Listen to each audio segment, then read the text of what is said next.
तो हेलो बच्चों, कैसे हाल चाल भी कैसे हैं आप सब? एकदम मस्त हैं। मैं जयवीर सिंह आप सभी का स्वागत करता हूं आपके अपने प्यारे से teaching online platform MIT classes में।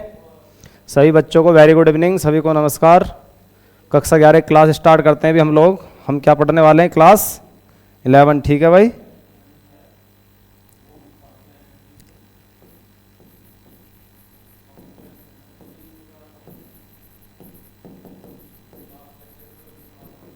कक्षा 11 वाले सभी एकदम बब्बर से जुड़ जाएंगे अभी तुरंत। टॉपिक क्या है अभी आज का?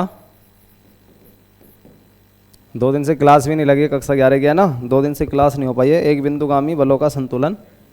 एक बिंदुगामी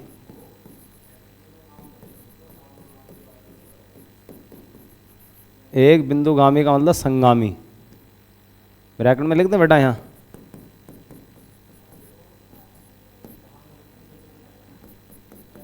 एक बिंदुगामी कहने का मतलब है संगामी बलों का संतुलन। भाई ये जो टॉपिक हम करा रहे हैं बहुत बेहतरीन टॉपिक है, बहुत जगह कराया भी नहीं जाता है। इसको देखेंगे तुरंत क्या है ये। 3 अनाज ये है भाई।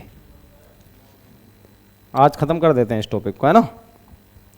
तो भाई अगर 3 बल, अगर किसी वस्तु पर 3 या 4 या ज़्यादा बल, बहुत सारे बल, अनेक बल लगे हुए हैं और वे सब एक ही बिंदु से होकर जाते हैं, दैट मीन्स एक ही बिंदु पर लगे हैं, या फिर उनकी क्रिया रेखाएं किसी एक बिंदु से होकर जाती हैं, तब ऐसे बलों को बेटा एक बिंदुगामी अथवा संगामी कहते हैं। ठीक है, ऐसे बलों को एक बिंदुगामी अथवा संगामी बल कहते हैं। अगर इसकी परिभाषा की बात की जाए तो आप कहो तो हम लिख देते हैं।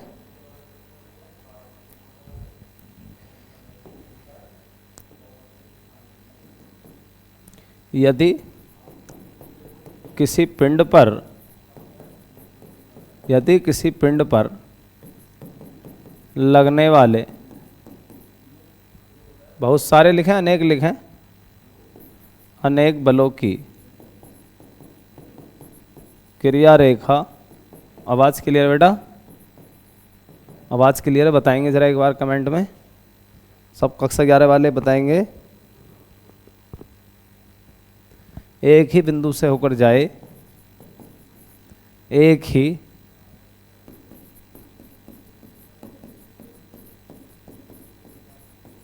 बिंदु से होकर जाए या एक ही बिंदु पर मिले, जो भी है, तब ऐसे बलों को संगामी बल कहते हैं। यदि किसी पिंड पर, कोई पिंड है, कोई वस्तु है, उस पर अनेक बल लगे हैं, उन सभी बलों की जो क्रिया रेखा है वो एक ही बिंदु से होकर जा रही है, तो तब ऐसे बलों को क्या कहते हैं बेटा? संगामी। एक ही बिंदु से होकर जाए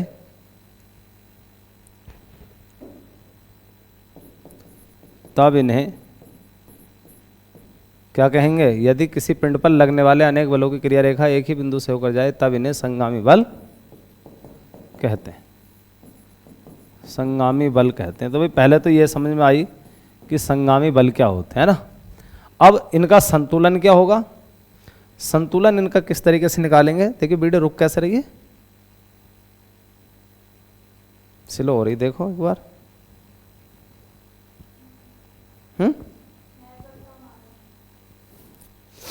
मान लो कोई पिंड है, कोई वस्तु है, उस पर 3 बल लग रहे हैं और एक प्लेन ले लिया मैंने, XY प्लेन। XY प्लेन में इधर समझेंगे ये Y एक्सिस है और ये बेटा X एक्सिस है। ठीक है, एक प्लेन ले लिया XY प्लेन। मान लो यहाँ पर एक बल लगा हुआ है यहाँ पर, ठीक है, एक मान लो यहाँ पर और एक बल लगा हुआ है यहाँ पर। ऐसे करके 3 बल लगे हुए हैं भाई। क्लियर है प्यारे बच्चों? समझ में आ गया? देखो दिख रहा कि नहीं? मान लो 3 बल हैं, एक बल F1 है, ये वाला बल कितना प्यारे बच्चों? F2, और ये वाला बल है भाई F3। तो 3 बल हैं किसी बिंदु O पर, यहाँ पर इस बिंदु को मान लो O, इस वाले बिंदु को। अब इनकी क्रिया रेखा एक ही बिंदु से होकर जा रही। देखो अगर मैं इसे पीछे करूँ डॉट डॉट डॉट डॉट ऐसे, इसको आगे करूँगा, देखो इसको आगे करूँगा डॉट डॉट तो ऐसे हो जाएगा, इसको पीछे करूँगा तो ऐसे हो जाएगा, इसको ऐसे करूँगा तो ऐसे हो जाएगा। यानी इन तीनों बलों की क्रिया रेखा एक ही बिंदु पर मिल रही है यहाँ पर। तो ये कि यदि किसी पिंड पर लगने वाले अनेक बलों की क्रिया रेखा एक ही बिंदु से होकर जाए या एक ही बिंदु पर मिले तब ऐसे बलों को संगामी बल कहते हैं। तो मान लो कि किसी वस्तु पर या किसी पिंड पर, है ना, 3 संगामी बल F1 F2 F3 लगे हैं। ठीक है भाई, समझ में आई भाई प्यारे बच्चों। तो हमें ये करना है और मैं इसको हटा देते हैं।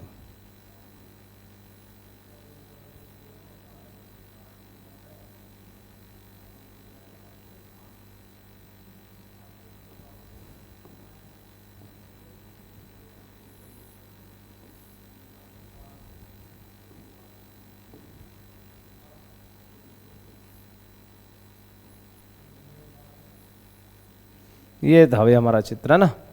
अब हम क्या करेंगे, मान लो भाई प्यारे बच्चों कि ये जो है ये यहाँ से लेकर ये मान लो ये इसकी धन दिशा से, एक्स अक्ष की धन दिशा से ये कोण बना रहा भाई α1। ये भाई ध्यान से समझते रहना एक एक बात, इसके अभी न्यूमेरिकल कराएंगे तुरंत इसी के ऊपर। और ये F2 जो है F2 ये भाई एंगल बना रहा भाई F2 कोण बना रहा भाई α2। और ये जो कोण बना रहा है ये वाला, ये यहाँ तक का इतना सारा कोण मान लो ये है α3। तो कोण हमने तीनों कहाँ से लिए, एक्स अक्ष की धन दिशा से। अरे बात समझ में आ रही है नहीं, कोण हमने तीनों कहाँ से लिए, एक्स अक्ष की धन दिशा से। मान लो पहला वाले बल ने एक्स अक्ष की धन दिशा से कोण बनाया α1, दिख रहा है आपको α1। दूसरे वाले बल ने जो F2 है इसने एक्स अक्ष की धन दिशा से कितना कोण बनाया α2, इसने ये। अब इन तीनों का कहीं ना कहीं परिणामी भी होगा भाई। जब इनका रिजल्टेंट निकालोगे तीनों बलों का तो कहीं ना कहीं तो परिणामी आएगा इनका जरूर। तो मान लो जो इनका परिणामी है वो यहाँ है, मान लो ये इनका परिणामी है, R वेक्टर मान लो, ये भी बल ही है, परिणामी बल F मान लो चाहे R मान लो, आपकी मर्जी। और ये मान लो इस वाली दिशा से यहाँ से ये कोण बनाता है भाई α। कितना बनाता है बेटा, α। भाई ये भी कुछ ना कुछ कोण बनाएगा। अब हम क्या करेंगे इसमें, बताओ क्या करेंगे हम। अब हम क्या करेंगे इसमें, ये जो 3 बल लगे हैं इस पर, अगर मैं इनके घटक तोड़ लूंगा प्यारे बच्चों, देखो इस R के 2 घटक हो जाएंगे, एक y अक्ष की दिशा में एक x अक्ष की दिशा में। तो x अक्ष की दिशा में जो इसका घटक होगा rx होगा यानी r cos थीटा, और y अक्ष की दिशा में ry यानी वो आएगा r sin थीटा, है ना। तो इसको मैं लिख सकता हूं भाई, माना कि 3 बल हैं, लिख देंगे भाई, माना 3 बल कौन कौन से, F1, F2 व F3 किसी बिंदु O पर, किसी बिंदु, पॉइंट लिख दो, बिंदु लिख दो, किसी बिंदु O पर, जो O है O पर लगे हैं। ये संगामी बल हो गए, देख लो संगामी है एक बिंदुगामी, क्योंकि इनकी क्रिया रेखा एक ही बिंदु से होकर जा रही है, इसलिए क्या हो गई भाई ये संगामी हो गए। ठीक है, तो किसी बिंदु O पर लगे हैं और इनका जो परिणामी है तथा इनका जो परिणामी बल है, क्या मान लिया मैंने, R वेक्टर। एक्स अक्ष की धन दिशा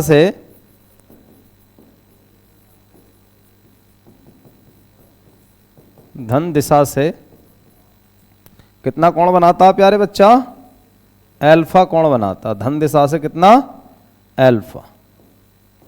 अल्फा कोण बनाता। ये इतनी चीजें हमने मान ली हैं।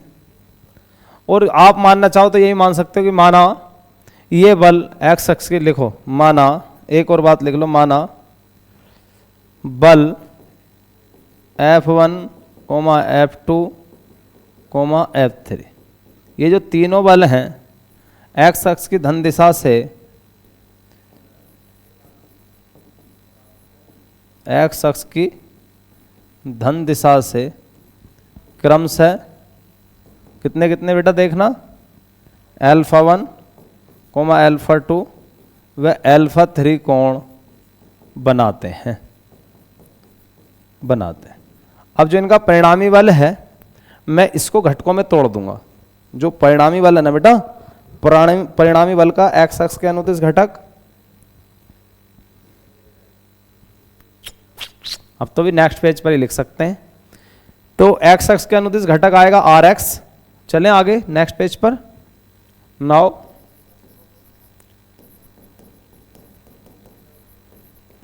परिणामी बल क्या इसका आर वेक्टर का एक्स अक्ष के अनुदिश घटक, इसे कहते हैं बेटा क्षैतिज घटक। अनुदिश घटक क्षैतिज घटक हो गया आर एक्स, ऐसे करके लिख लो। ये होगा आर कोस थीटा और बराबर, यही तो होगा भाई। इस वाले चित्र को देख लेंगे किसके बराबर आएगा। अगर यहां मैं पीछे चला जाऊं, अगर मैं F1 के घटक तोड़ दूंगा, अरे घटक तोड़ने तो आप जानते हो कक्षा 11 के बच्चे। अगर मैं F1 के घटक तोड़ दूंगा बेटा, तो जिधर से कोण होता है क्षैतिज से α1, तो इधर तो हो जाएगा F1 कोस थीटा, जिधर थीटा नहीं होता तो y अक्ष की तरफ हो जाएगा F1 साइन थीटा। ऐसे जब मैं F2 के घटक तोड़ूंगा F2 के, तो क्षैतिज से जो कोण बना है, यानी जहां से कोण बनता है उस वाली दिशा में, याद रखना किससे कोण बना, एक्स अक्ष से। तो एक घटक एक्स अक्ष की तरफ जाएगा, एक घटक वाई अक्ष की तरफ जाएगा। ठीक है, समझ में आ गई बात। तो इसका F2 का इधर घटक आएगा F2 कोस थीटा, इधर आएगा F2 साइन थीटा। इस F3 का घटक, अगर बेटा ये वाला कोण होता है इसका, केवल F3 का केवल इतना कोण होता है इतना, तो फिर इसका एक घटक ये टूटता है, ये टूटता। लेकिन कोण देखो कहां से बनाया, एक्स अक्ष की धन दिशा से कोण बनाया है। बात समझ में आ रही है। तो एक्स अक्ष की धन दिशा में ही घटक टूटेगा, क्षैतिज घटक। तो इसका क्षैतिज घटक हो जाएगा F3 का इधर F3 कोस थीटा, और वाई अक्ष की तरफ हो जाएगा F3 साइन थीटा। तो इसकी तरफ टोटल कितने घटक हो गए, एक F1 का आया F1 कोस थीटा, एक F2 का आया F2 कोस थीटा, एक F3 का आया F3 कोस थीटा। ठीक है, और वो तीनों किसके बराबर होंगे, जो R का क्षैतिज घटक है यानी R कोस थीटा। तो जो R कोस थीटा है ना, ये यहां पर जो हमने लिखा है R कोस थीटा, पता किसके बराबर आएगा, F1 cos theta plus F2 cos theta, और प्लस थीटा नहीं है बेटा, एल्फा माने ना हमने। तो भाई हमने जो कोण माने वो थीटा कोई माने, कितने माने भाई, एल्फा माने, एल्फा। थीटा मान लो चाहे, कोई कहेगा सर अगर थीटा माने थीटा मान लो, आपकी मर्जी। तो आपने एल्फा माने तो भाई एल्फा ही लिख दो, alpha alpha alpha plus F3 कोस एल्फा। लेकिन यहां पर α1 है, यहां पर α2 है, यहां पर α3 है। ठीक है प्यारे बच्चों, तो ये हो गया भाई अनुदिश क्षैतिज घटक तथा R का y अक्ष के अनुदिश घटक, y अक्ष के अनुदिश घटक, चाहे इसे ऊर्ध घटक भी कह सकते हो आप। तो ये हो जाएगा आर वाई, तो ये होएगा आर साइन थीटा, और बराबर ये वाई अक्ष की दिशा में है, तो वाई अक्ष वाले सारे जोड़ लेंगे। तो वाई अक्ष में इस वाले को जब तोड़ूंगा तो इसका इधर तो चला गया कोस, इधर जाएगा साइन, तो F1 कोस एल यानी F1 साइन α1। ऐसे इसको तोड़ेंगे तो एक इसका इसके अनुदिश, एक इसके अनुदिश, तो सारे जुड़ जाएंगे। जब आर के तोड़ने ना इस आर के, तो आर का इधर तो हो जाएगा आर कोस एल्फा, इधर हो जाएगा आर साइन एल्फा। तो आर साइन एल्फा किसके बराबर हो जाएगा, इन तीनों बलों का जो परिणामी जाएगा उसके बराबर हो जाएगा आर साइन एल्फा। तो आर साइन एल्फा, थीटा क्यों लिखा जा रहा है भाई, आर साइन एल्फा बराबर आ जाएगा प्यारे बच्चों F1 साइन α1 F2 साइन α2। भाई बात समझ में आ गई आपके, नहीं आई हो तो पूछ लेना कमेंट करके आप।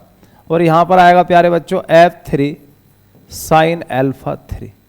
तो भाई इस तरीके से याद रखना, अगर इस तरीके से कहीं क्वेश्चन आता है कि यदि किसी पिंड पर कोई 3 या 3 से, अभी तो मैंने 3 दिखाए हैं, हो सकता है 3 से ज़्यादा बल होते, 4 होते, 5 होते, अगर ज़्यादा बल होते तो इस तरीके से यदि बल यदि किसी पिंड पर लगे हैं और तीनों बलों की क्रिया रेखा एक ही बिंदु से जा रही है, दैट मीन्स वे बिंदुगामी हैं, तो उनको किस प्रकार से बैलेंस हम करते हैं। और तीनों के तीनों याद रखना, F1 F2 F3, 4 होते तो F4 F5, और ज़्यादा होते तो सबके एंगल जो हमने देखे हैं वो एक्स अक्ष की धन दिशा से एंगल हैं सबके। जैसे F1 का α1, F2 का एक्स अक्ष की धन दिशा से α2, सबके सब हमने एक्स अक्ष की धन दिशा से एंगल लिए हैं, याद रखना ये बात। तो तभी एक्स अक्ष की धन दिशा में टूटेगा एक कंपोनेंट, एक वाई अक्ष की धन दिशा में टूटेगा। मान लिया इनका परिणामी कुछ ना कुछ आएगा R, तो उसका एक्स अक्ष की दिशा में हो जाएगा क्षैतिज घटक R कोस एल्फा, और ऊर्ध्व घटक हो जाएगा उसका R साइन एल्फा। तो आर कोस एल्फा किसके बराबर हो जाएगा, जितने भी बल लगे हैं उन सबके 36 कंपोनेंट जुड़ जाएंगे। ऐसे ही वाई एक्स की तरफ जाएंगे तो वाई एक्स की तरफ जितने भी बल थे उन सबके जो ऊर्ध्व घटक थे वे सब जुड़ जाएंगे, वो आर साइन एल्फा के बराबर हो जाएंगे। ठीक है, तो इस तरीके से जब भी कोई न्यूमेरिकल आएगा तो हमको इसी तरीके से करना होगा। तो कर लोगे भाई इनको अपने आप जल्दी बताएं, कर लेंगे आप इन सबको। अगर इसमें और आगे चलते हैं हम, अगर आप इन दोनों इक्वेशंस का नाउ यदि आप ये कर देते हैं R square cos square alpha plus R square sine square alpha, अगर आप इनका स्क्वायर करके इन्हें ऐड कर देते हो, इक्वेशन नंबर फर्स्ट मान लो इसको, equation number second, now square and adding equation first and second, इसके स्क्वायर करके इनको जोड़ दो। इसका स्क्वायर करोगे R square cos square alpha, इसका करोगे R square sine square alpha बराबर, तो यहाँ हो जाएगा आर एक्स इसका स्क्वायर प्लस यहाँ हो जाएगा आर वाई इसका स्क्वायर। ठीक है भाई, ये हो जाएगा। अगर आप चाहो इनके मान रखने तो आर एक्स की जगह हो जाएगा कितना, F1 कोस एल्फा 1 फिर उसका स्क्वायर, F2 कोस एल्फा 2 उसका स्क्वायर, ऐसे करके और फिर इसकी जगह ये रख देंगे। लेकिन देखो आर स्क्वायर अगर कॉमन ले लूँगा तो कोस square alpha plus sign square alpha, कोस square alpha plus sign square alpha 1 होता है, तो केवल यहाँ से आर स्क्वायर बचेगा। केवल क्या बचेगा प्यारे बच्चों, आर स्क्वायर, और बराबर आ गया प्यारे बच्चों आर एक्स प्लस, यानी 36 घटक का कंपोनेंट और घटक का कंपोनेंट स्क्वायर हटाऊंगा तो बेटा ये हो जाएगा R x plus R y, और इस पर क्या हो जाएगा भाई अंडर। तो जो परिणामी आएगा, जो परिणामी बल आएगा वो इसके 36 घटक और ऊर्ध्वाधर घटक के स्क्वायरों का वर्गमूल, उनका ऐड का वर्गमूल आ जाएगा। ठीक है, ये आप नॉर्मली चीज़ें ये आप जानते भी हैं। तथा अगर और इसमें आगे देखेंगे, अगर आप ये कर लोगे बेटा tan अल्फा निकालोगे आप tan अल्फा, तो अगर जो फिगर में जाओगे वापस आप, अगर tan अल्फा की बात मैं इसमें करता हूँ, अल्फा ये वाला एंगल है प्यारे बच्चों, ये जो एंगल है ये अल्फा है, तो tan अल्फा कैसे निकलेगा, जब मैं इसके घटक तोड़ दूंगा तो एक घटक ये आएगा एक ये आएगा, तो ये जो घटक आएगा डॉट डॉट डॉट डॉट इतना आ जाएगा। अलग करके बताऊँ क्या, समझ में बात आ गई, यानी इस तरीके से है, इस तरीके से ये है, ये आर है, तो इसका एक घटक ये और एक घटक ये है ना, तो यहाँ से ये अल्फा है, तो ये जो घटक होगा इतना यहाँ से यहाँ तक, ये तो हो जाएगा आर वाई, और यहाँ से यहाँ तक का हो जाएगा आर एक्स। तो भाई जब ये आर वाई है तो ये भी आर वाई। ठीक है, अब tan अल्फा का सूत्र होता है tan अल्फा बराबर होता है लंब बटे, भाई tan क्या होता है, लंब बटे आधार, तो थीटा के सामने की भुजा अल्फा के सामने भुजा लंब हो गई, यानी आर वाई, और आधार हो गया बेटा कितना आर एक्स। तो tan अल्फा का फार्मूला निकल के आएगा R y upon R x. इसको हटा दो, इसकी ज़रूरत नहीं है, तो मैंने आपको समझाने के लिए कर दिया है, ये समझ में आ भी गया होगा, क्योंकि पीछे इस तरह की बातें आप पढ़कर आए हो। तो क्या आएगा भाई, tan अल्फा क्या आएगा, आर वाई बटे आर एक्स, तो ये आ जाएगा। और आर वाई क्या था, आर साइन एल्फा, और बटे ये क्या था, आर कोस एल्फा। तो आप यहाँ से देखेंगे आर से आर कट जाएगा, साइन एल्फा बटे कोस एल्फा, तो क्या बन गया बेटा tan अल्फा। ठीक है ना, बन गया tan अल्फा। नहीं तो सीधा सीधा है, आगे करने की जरूरत नहीं, बस इतना ही रहने तो आपकी मर्जी। दिखा दी, देखो आर से आर कट गया, साइन एल्फा बटे कोस एल्फा, tan अल्फा ये आ गया, तो कोई दिक्कत कोई है। तो याद रखना इसमें tan अल्फा अगर पूछे तो ये हो जाएगा, मतलब इसमें अल्फा पूछ सकता है कि पहले तो ये पूछेगा जो परिणामी बल है उसका परिमाण कितना होगा, तो भाई इतना होगा। और ये पूछ ले वो परिणामी बल एक्स एक्स की धन दिशा से कितना कोण बनाएगा, तो इतना बनाएगा। कोण कोण की बात आ रही है तो अल्फा इधर रहने दो, tan को इधर ले जाओ, tan इनवर्स हो जाएगा प्यारे बच्चों, और ये हो जाएगा आर वाई अपॉन कितना आर एक्स। ठीक है, ये इतना। तो ये था एक बिंदुगामी का जो संगामी बल है उसके लिए ये था। अगर इनके संतुलन की बात यदि इसमें और आगे, और इसमें यदि और आगे हम पढ़ते हैं, नेक्स्ट पेज पर देखते हैं, 3 बलों का संतुलन आ जाए अगर संगामी, या एक बिंदुगामी लिखें, संगामी लिखे, कुछ भी लिख लो। देखो इस तरीके से संगामी 3 बलों का, वहाँ तो 3 से ज़्यादा कितने ले लो, वैसे मैंने तो 3 लिए थे, लेकिन अगर कहकर आ जाए 3 बलों का संतुलन, 3 बलों का संतुलन, तब कैसे करेंगे इसको। मान लो भाई किसी वस्तु पर, कोई वस्तु इस तरीके से ले लो, यहाँ पर ऐसे करके कोई वस्तु है, इस पर 3 बल लगे हैं, 3 बल लगे हैं। मान लो एक बल ऐसे लगा है, एक बल ऐसे लगा है, और एक जो बल लगा है इस पर मान लो ऐसे करके लगा है। तो 3 बल लग गए भाई। कितने बल हैं? 3 बल लग गए इस पर, एक ही वस्तु पर। ठीक है,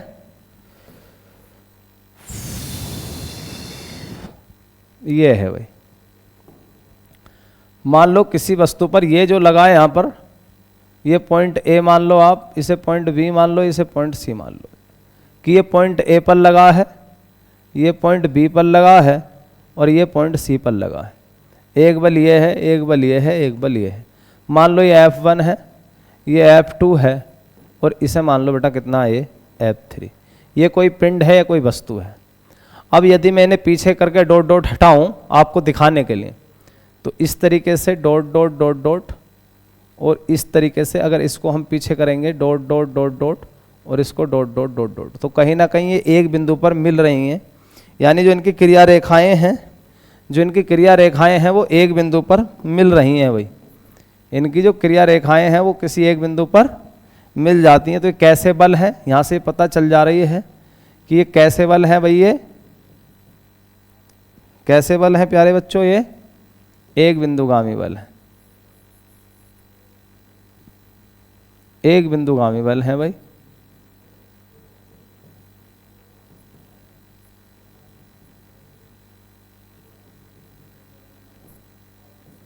और ये जो बिंदु है जहाँ ये मिल जाते हैं, इस बिंदु को मान लो O। तो कोई पिंड है, उसके किसी बिंदु O पर 3 बिंदुगामी बल लगे हैं। याद रखना जो तीनों बल हैं, एक बिंदुगामी का मतलब इसकी क्रिया रेखा इस बिंदु से निकल रही है, इसकी इससे निकल रही है, और इस तरीके से 3 बल लग गए। इनका संतुलन कैसे करेंगे? तो संतुलन सीधा सीधा यार, ओ बड़ा सिंपल है। जब इसके देखो इन दोनों का जो रिजल्टेंट होगा भाई, संतुलन में कब होंगे तीनों प्यारे बच्चों? ये संतुलन में तीनों फोर्स कब होंगे? जब होंगे अगर F1 F2 का रिजल्टेंट निकालेंगे, जैसे F1 ये हो गया, F2 ये हो गया, तो इनका रिजल्टेंट कहीं ना कहीं यहाँ आएगा भाई। ये तो हो गया F1, ये हो गया F2, तो इनका जो रिजल्टेंट आएगा इतना आ गया, माना कितना आ गया F, और इसका परिणाम, और तीसरा बल है कितना, F3। तो अगर F3 इन दोनों के रिजल्टेंट के बराबर हो जाए तो ये दोनों बल बराबर और विपरीत हो गए। तो यदि किसी वस्तु पर 2 बराबर बल लग जाएं और विपरीत बल लग जाएं तो फिर उनका रिजल्टेंट 0 आता है। और यदि किसी वस्तु पर लगने वाले सभी बलों का रिजल्टेंट 0 होता तो वो बेटा संतुलन में होते हैं, संतुलित बल होते हैं। तो इन दोनों का रिजल्टेंट यदि इस तीसरे के बराबर आ जाए और अपोजिट आ जाए, तो अपोजिट तो आएगा ही, तो फिर ये संतुलन में होंगे। तीनों किस में होंगे भाई? संतुलन में होंगे। ठीक है,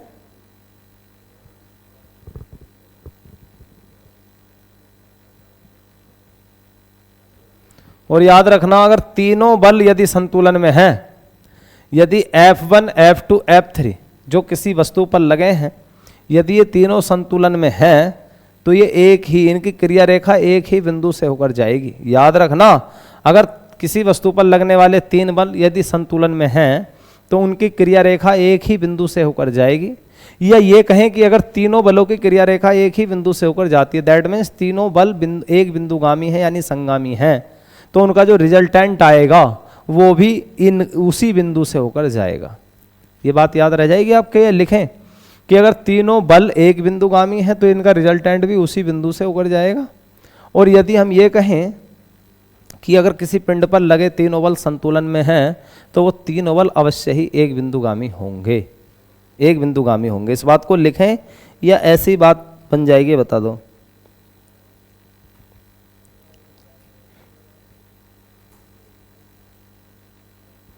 मान लो भाई, माना किसी वस्तु पर,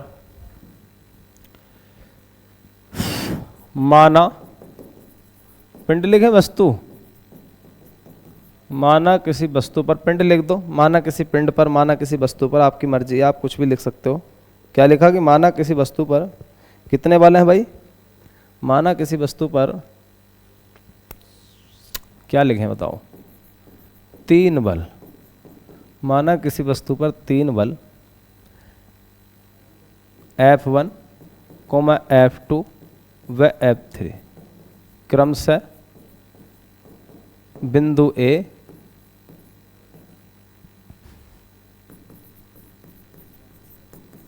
कॉमा बी, बिंदु ए कॉमा बी व सी पर लगे हैं। देखो जैसे जैसे था मैंने ऐसे ऐसे लिख दिया, लगे हैं।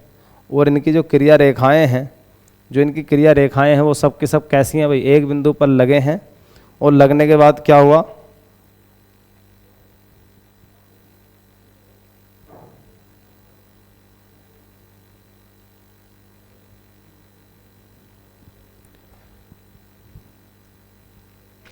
तथा इन सभी बलों की क्रिया रेखाएं एक ही बिंदु ओ से होकर जाती हैं। समझ में आ गई बेटा बात। तथा इन सभी बलों की जो क्रिया रेखाएं हैं वो एक ही बिंदु ओ से होकर जाती हैं। इनका जो परिणामी होगा, इन बलों का जो परिणामी होगा भाई कुछ ना कुछ तो रिजल्टेंट आएगा। इन बलों का परिणामी भी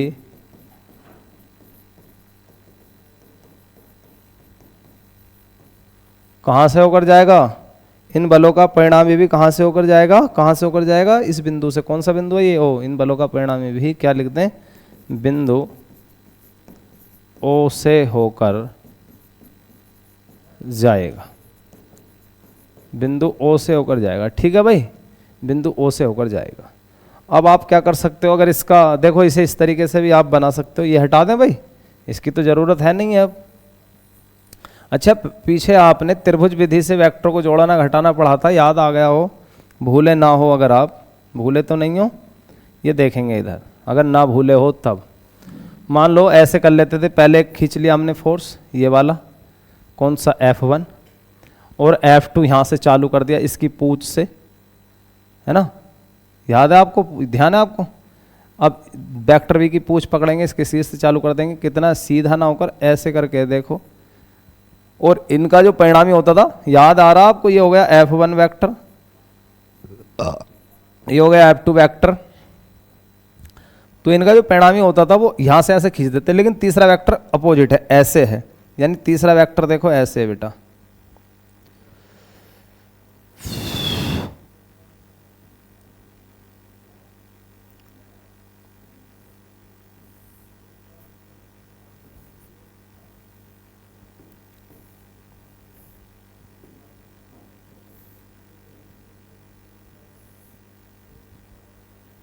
यानी तीसरा वेक्टर समझ में आया कैसे है आपके।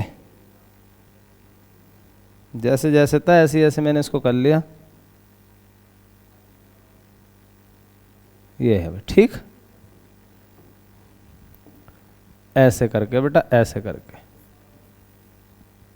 F1 ये गया भाई, F1, F2 ये गया, और F3 ऐसे करके F3। तो इन्होंने क्या बना लिया, एक त्रिभुज बना लिया। इसका नाम क्या पड़ गया भाई, F3। तो यहाँ पर एक नोट बनाकर मैं लिखे दे रहा हूँ, नोट समझ लेंगे क्या है, कभी कहीं आ जाए, एक आध नंबर का नोट कहीं आ जाए। क्या आ सकता है भाई, वस्तु पर कितने बल कार्य कर रहे हैं, 3, एक F1, एक F2, एक कितना, F3।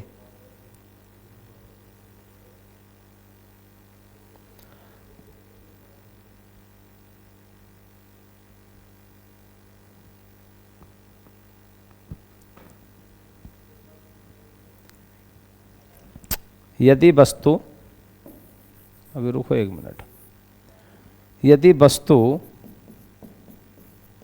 वस्तु लिखा पर पिंड लिखा, क्या लिखा है, वस्तु लिखा है ना।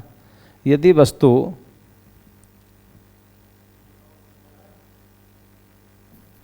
पर लगे तीनों बल, यदि वस्तु पर लगे तीनों बल, तीनों बल छोड़ो, ये कहो यदि वस्तु संतुलन की अवस्था में, तब देखो अब आसान हो जाए। यदि वस्तु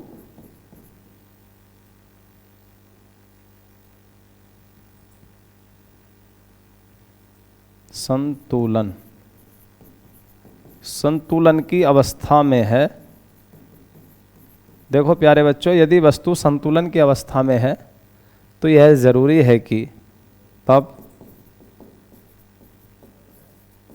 यह जरूरी है कि, क्या जरूरी है बताओ, संतुलन में कब होगा, यही बात मैं बता रहा था आपको कि यदि वस्तु संतुलन की अवस्था में, संतुलन कब होगा, कितने बल लग रहे हैं इस पर 3, और तब भी वस्तु संतुलन में है, तो कहने का मतलब यह है तब यह जरूरी है, क्या जरूरी है कि F1 F2 का जो परिणामी होगा वो F3 के बराबर और विपरीत होगा। यह F3 तब जरूरी है कि बल F3, ये जो बल F3 किसके बराबर होगा, बल F1 व F2 के परिणामी के बराबर व विपरीत होगा। बल F1 व F2 के परिणामी के बराबर व विपरीत होगा। ये बात समझ में आई? क्योंकि हम क्या लेकर चल रहे हैं भाई, संतुलन। तो संतुलन, यदि वस्तु संतुलन की अवस्था में है तो ये जरूरी हो जाएगा कि इन दोनों बलों का जितना परिणामी होगा वो ऐसे जाएगा, उसके बराबर ये हो जाए, तो किसी वस्तु पर फिर किसी वस्तु पर लगे सभी बलों का जो परिणामी वो शून्य हो जाएगा, तो फिर वो वस्तु संतुलन में होगी। दैट मीन्स यह जरूरी हो जाएगा कि बल F3 जो है बल F1 व F2 के परिणामी के बराबर व कैसा होगा, विपरीत होगा। ठीक है, ठीक है भाई, इतनी बात, इतना हम करेंगे। और बल F3 की जो क्रिया रेखा है ना, वो भी बिंदु O से होकर ही जानी चाहिए। कहने का मतलब ये है जो तीनों बल हैं वो कैसे होने चाहिए, एक बिंदुगामी होने चाहिए। तथा बल F3, ये बात भी देखेंगे, ये भैया बल जो F1 व F2 का जो परिणामी है ना वो F3 के बराबर और विपरीत तो हो, और बल F3 बिंदु O से होकर जाए। भाई क्यों? क्योंकि इनका जो परिणामी होगा वो यहां से जाएगा, तो ये भी उसी बिंदु से होकर इसका क्रिया रेखा गुजरे, तथा बल F3 पॉइंट O से होकर गुजरे तभी होगा भैया, पूरी लाइन लिख दी, तथा बल F3 पॉइंट O से होकर गुजरे। ठीक है भाई, तो अब कहने का मतलब यह है कि तीनों बल जो F1 है F2 है, अर्थात जो तीनों बल हैं, तीनों बल कौन कौन से हैं, F1, F2, F3, तीनों बल कैसे होने चाहिए बेटा, अर्थात तीनों बल एक बिंदुगामी होने चाहिए, एक बिंदुगामी होने चाहिए। किसके लिए चल रहे हैं ये सारे ड्रामे, ये किसके लिए चल रहे हैं भाई सब ड्रामे, ये चल रहे हैं वस्तु के संतुलन के लिए, संतुलन की अवस्था के लिए। यदि वस्तु संतुलन की अवस्था में है, यदि वस्तु संतुलन में है तो जरूरी है, क्या क्या जरूरी है कि इन दोनों का रिजल्टेंट इसके बराबर विपरीत हो, और इनका जो रिजल्टेंट है वो तो बिंदु O से होकर जाएगा ही जाएगा, तो F3 भी बिंदु O से होकर जाना चाहिए। दैट मीन्स तीनों के तीनों एक बिंदुगामी होने चाहिए। तो याद रखना, अगर किसी वस्तु पर लगे, अगर कहीं कोई क्वेश्चन पूछ ले आपसे कि किसी वस्तु पर 3 बल लगे हैं और तीनों बल, उन 3 बलों के कारण वो वस्तु जो है संतुलन की अवस्था में, यदि कहीं ऐसा कहीं पूछ ले कोई इंटरव्यू में कि किसी वस्तु पर 3 बल लगे हैं और उन तीनों बलों के कारण वो वस्तु संतुलन की अवस्था में है, तो क्या वो तीनों बल फिर कैसे होंगे, तो आप आंसर दोगे वो तीनों बल संगामी होंगे या वो तीनों बल एक ही बिंदु से होकर जाएंगे, यानी एक बिंदुगामी होंगे या संगामी होंगे। ठीक है, समझ में आ गई मेरी बात, यानी संगामी बल से ही संतुलन की अवस्था बनेगी। तो ये नोटेड पॉइंट आपकी समझ में आ गया कि नहीं आया? तो अगर किसी वस्तु पर 3 असमांतर बल लगे हैं तो वो संतुलन में हो सकते हैं। कब हो सकते हैं? तभी होंगे, कब होंगे प्यारे बच्चों, जब वे एक समतल में हो, XY प्लेन में हो, तीनों एक ही बिंदु से होकर जाएं, यानी एक बिंदुगामी हो, और उनके जो मुक्त सदिश हैं वो एक त्रिभुज का निर्माण करते हैं। तो अब तुम बताओ इस बात को लिखवाऊं या नहीं लिखवाऊं? यानी 3 बल जो लगे हैं किसी वस्तु पर वो तभी संतुलन में होंगे जब, कब होंगे संतुलन में, जब वो एक समतल में हो, जैसे XY प्लेन है, एक ही समतल में हो, तीनों एक ही बिंदु से होकर जाएं, और उनके जो मुक्त सदिश हैं वो एक त्रिभुज का निर्माण करें तभी होंगे। तो ये बताओ, ये लिखवाने की बात है या ऐसी रहने दे, बताओ।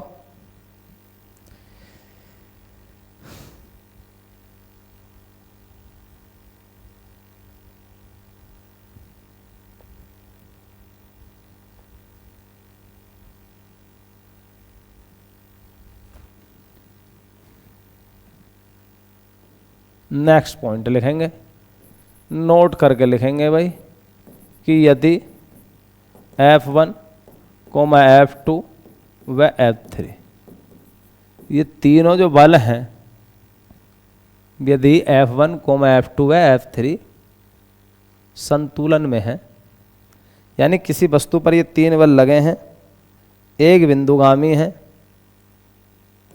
एक बिंदुगामी है, एक बिंदुगामी है, तब याद रखना एक बिंदुगामी यानी एक ही उससे जा रहे हैं, तब पहला पॉइंट है कि यदि ये बातें पढ़ना ना मिली होंगी आपको, है ना, F1 plus F2 plus F3 बराबर आ गया 0 के, यानी तीनों बलों का योग कैसा है बेटा, सदिश योग शून्य है, यानी वस्तु पर लगने वाले सभी बलों का जो सदिश योग है वो 0 है, तो वस्तु संतुलन में है। तो इसके आगे लिख दूंगा मैं इस तरीके से, वस्तु कैसे है भाई, संतुलन में। ये याद रह जाएगा आपके, वस्तु संतुलन में है या तीनों बल संतुलन में है। और सेकंड पॉइंट, यदि F1 plus F2 plus F3 is not equal to 0, अगर ये 0 के बराबर नहीं है तो याद रखना बलों के संतुलन का प्रश्न ही नहीं उठता। ठीक है, क्या बात आएगी निकल कर कि यदि F1 plus F2 plus F3 अगर ये तीनों बल एक ही बिंदुगामी है, एक ही बिंदु से होकर जा रहे हैं और तीनों का योग 0 है, तो भाई सीधी सीधी बात है कि वस्तु संतुलन में है। यही बात मैंने अभी थोड़ी देर पहले बताई थी। लेकिन एक ही बिंदु से होकर तो जाते हैं, लेकिन उनका सदिश योग शून्य नहीं आ पा रहा है, नहीं आ पा रहा, मतलब अगर F1 F2 का जो F1 और F2 का जो रिजल्टेंट आया था, यदि वो F3 के बराबर ना हो, F3 के बराबर ना हो, परिमाण में ज़्यादा हो या कम हो, तो संतुलन तो नहीं होगा। लेकिन अगर वो बराबर भी है ना बेटा, और वो F3 भी उसी बिंदुओं से ना गुजरे, तब भी संतुलन नहीं होगा, है ना। तो हम ये कह रहे हैं यदि F1 plus F2 plus F3 equal to not 0, यदि 0 के बराबर नहीं है तो वस्तु संतुलन में नहीं है। वस्तु कैसी नहीं होगी भाई, क्या कर दे रहा है,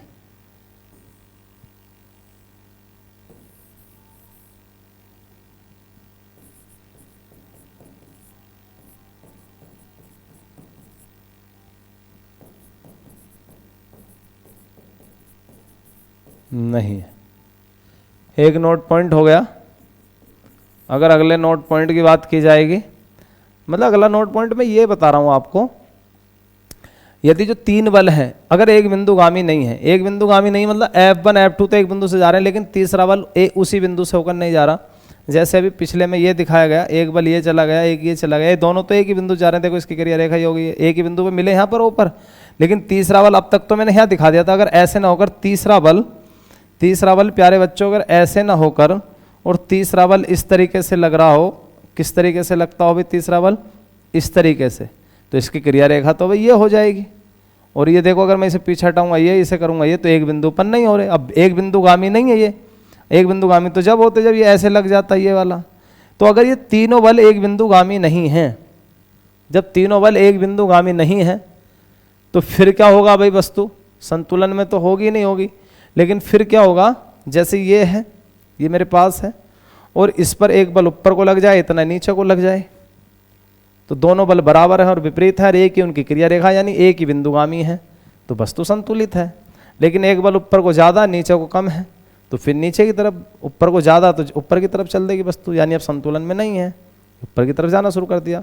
लेकिन यदि दोनों बल बराबर भी हैं और विपरीत भी हैं, लेकिन वो क्रिया रेखाएं सेम नहीं है, ये भी हम पीछे बताएं आपको कि यदि एक बल यहाँ लग जाए ऊपर की तरफ, इतना ही लग जाए है नीचे की तरफ, तो फिर क्या संतुलन होगा, नहीं बेटा, फिर ये ऐसे करके घूम जाएगी, यानी बल आघूर्ण बना देंगे।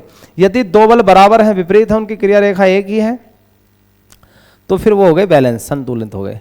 और यदि दोनों बल बराबर हैं, विपरीत भी हैं, लेकिन वे एक बिंदुगामी नहीं हैं, अर्थात एक बिंदु से होकर नहीं जा, F1 F2 तो एक बिंदुगामी, लेकिन F3 अगर उस बिंदु से होकर नहीं गुजरता है, तब इस कंडीशन में वस्तु पर लगने वाले बल एक बलयुग्म बना लेंगे, जिसके कारण वस्तु घूम जाएगी।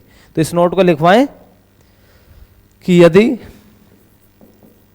F1 plus F2 plus F3 बराबर 0, 0 तो है भाई, तीनों का जो सदिश योग है 0 तो है जैसे यहाँ आया, लेकिन ये एक बिंदुगामी है, याद रखना, यानी तीनों बल एक ही बिंदु से जा रहे हैं, इसलिए नोट बदला गया है। नोट नंबर 1 है, ये नोट नंबर 2 है कि यदि F1 plus F2 plus F3 बराबर 0, 0 तो है परंतु एक बिंदुगामी नहीं है।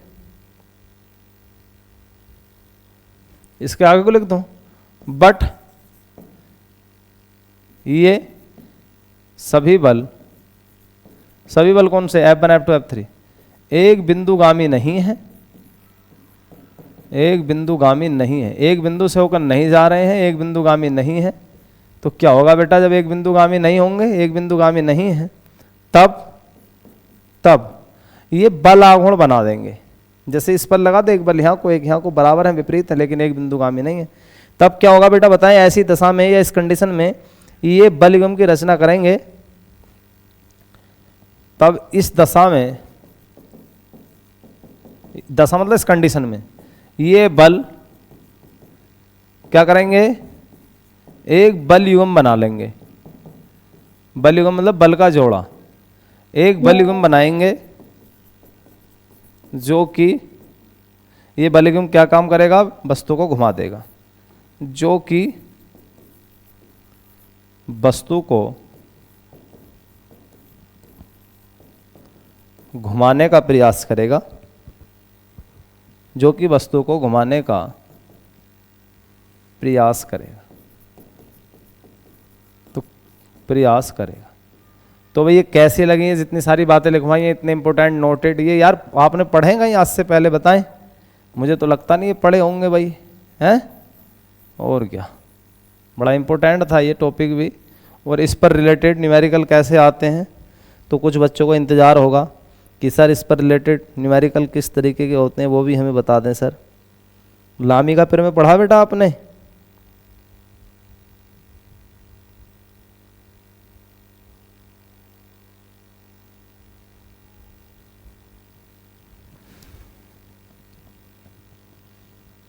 यहाँ करे देते हैं नोट नंबर 3, लामी का प्रमेय। लामी एक साइंटिस्ट रहे, जैसे गॉस की प्रमेय इस तरीके से, तो एक साइंटिस्ट रहे कौन भाई, लामी। तो उसमें आता प्यारे बच्चों लामी का प्रमेय, और ये प्रमेय ये है, अगर 3 बल हैं किसी वस्तु पर लग गए, एक ऐसे, 3 बल लग गए, एक ऐसे, एक ऐसे, एक ऐसे, समझ में आ गई मेरी बात? 3 बल हैं, इस तरीके से लग गए तीनों बल किसी वस्तु पर, यानी एक बल लग गया ऐसे, एक ऐसे, एक ऐसे। मान लो ये हो गया F1 F2 और ये हो गया बेटा कितना, F3। F1 F2 F3। मान लो इन दोनों के बीच का कोण है अल्फा, इन दोनों के बीच का कोण है बीटा, और इन दोनों के बीच का कोण है गामा। तो लामी की प्रमेय ये कहती है भाई, लामी की प्रमेय बड़ी इंपॉर्टेंट है, हो सकता है आज पहली बार आप पढ़ रहे हो। तो लामी की प्रमेय ये कहती है इस प्रमेय के अनुसार कि संतुलन के लिए, किसके संतुलन के लिए, ये बिंदुगामी बल हैं, एक ही बिंदु से होकर जा रहे हैं,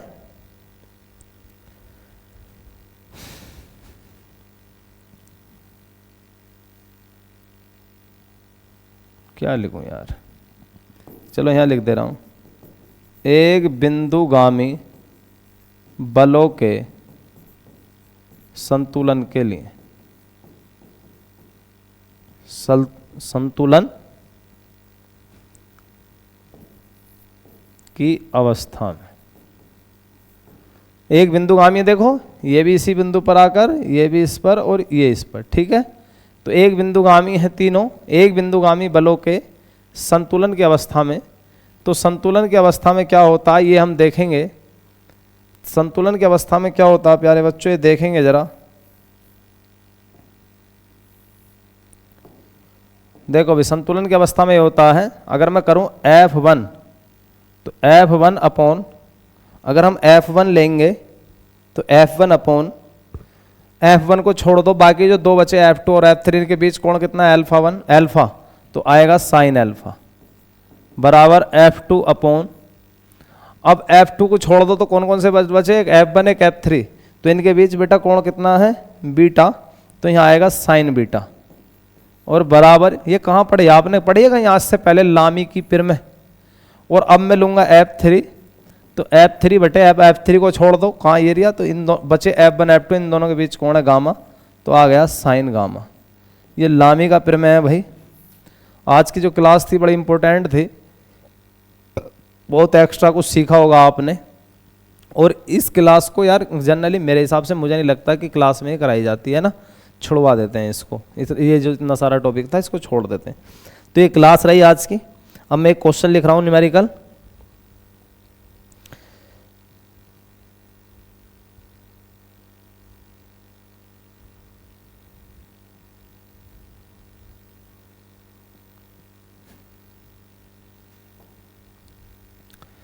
क्वेश्चन ये है भाई, इसी के ऊपर एक आधारित क्वेश्चन है, कल भी आपकी क्लास लेंगे और कल हम तुम्हारी क्लास ना, कल ये वाला चैप्टर फिनिश कर देंगे, फिर घर्षण एक फ्रिक्शन नाम का चैप्टर चालू होगा, संडे की छुट्टी रहेगी मंडे से, ठीक है। तो मंडे से एक नया टॉपिक चालू करेंगे घर्षण, कल इसी पर आधारित न्यूमेरिकल कराएंगे जो चल रहा है। ये भी क्वेश्चन ये है, 5 किलोग्राम का एक पिंड है, बराबर लंबाई की डोरियों द्वारा 5 kg का एक पिंड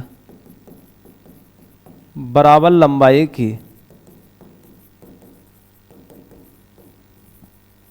डोरियों द्वारा, बराबर लंबाई की डोरियों द्वारा चित्रानुसार लटकाया गया है।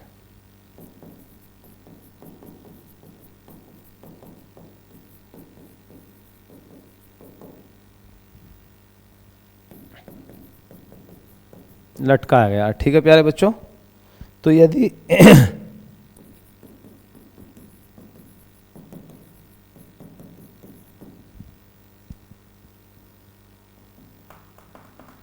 तो प्रत्येक डोरी में तनाव,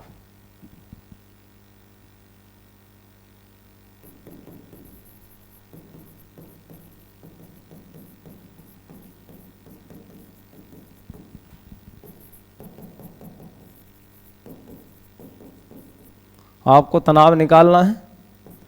इसमें जी का मान खुद दिया क्वेश्चन में 10 मीटर पर सेकंड स्क्वायर। इस तरीके से है भाई, मान लो कोई वस्तु है,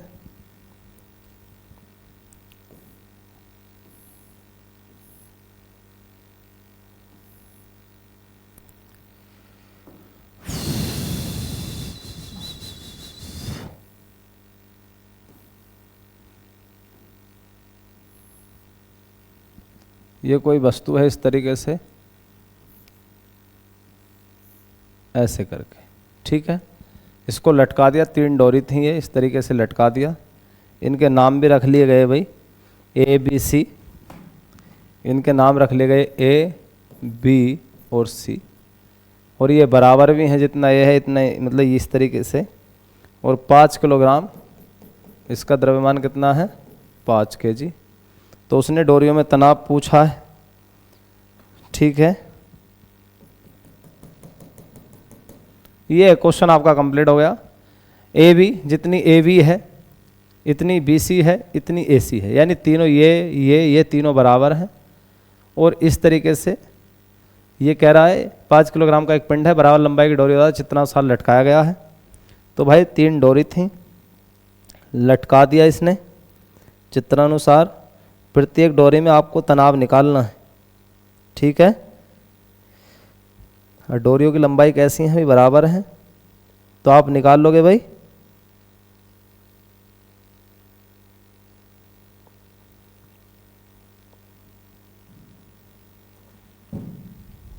होमवर्क में डाल दे, घर से कर लेना, घर से कर लेना, कोई इसी से कर लेना, चाहे तो इसे लामी की पिर में से कर लेना और चाहे इसको घटक तोड़कर कर लेना, ठीक है।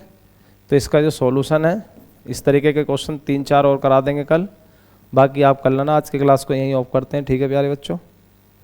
तो आज के लिए इतना ही रहने देते हैं भाई, बाकी आपसे कल फिर मिलते हैं शाम को कितने बजे, 5 बजे। और कल के बाद मैं कल इसे फिनिश कर दूंगा टोटल, और परसों से हम एक नया चैप्टर पढ़ेंगे। ठीक है बच्चों, एक बार फिर से आपको वेरी गुड इवनिंग, सभी को नमस्कार, थैंक यू बेटा, थैंक यू क्लास।